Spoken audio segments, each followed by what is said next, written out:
The Night of the Cattle Stampede by Susan Garza. The wagon train crawled along the Santa Fe Trail as its master read on from Greg's journal, which said, "We'll reach Round Mound shortly, God willing, by dusk. Friends prayed there'll be water for beast and for us." That read, he dispatched straight away the train scout, who went galloping off towards Round Mound in a dash. An hour, another, all waiting to hear if the wagon train scout would return in good cheer. "Dry camp it will be," shouted he as he neared, and the man gasped with fear for their thirsty canteens. For the cattle no canteen would soothe them to sleep. Thus that night could spell likely a raging stampede. The oxen stomped onward, stiff moans from their yokes, as the wagon spring squealed and the 12-spoke wheels groaned.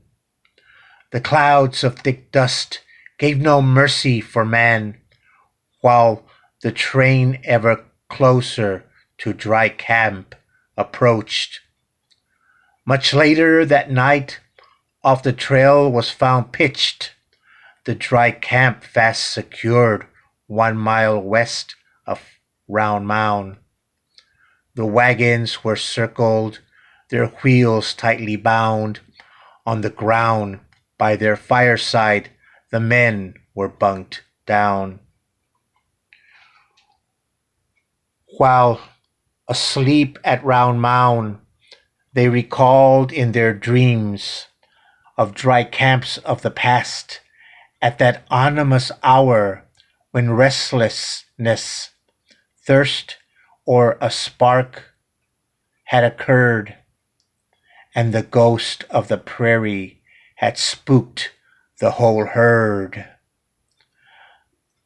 Then suddenly rumbling of hoofs struck the air, and men to their feet leapt, all shouting, "Stampede!"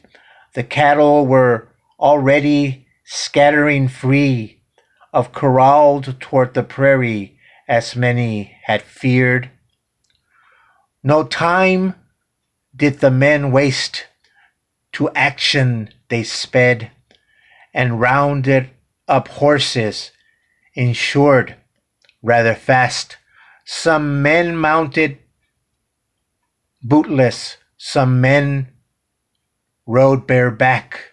Now their courage and valor would be put to the test. The horsemen in hot pursuit followed the stock, no nourishment, water, all frightened the lot. But by and by oxen were found and returned, just in time to start next day's long journey at dawn. The Night of the Cattle Stampede by my friend Susan Garza.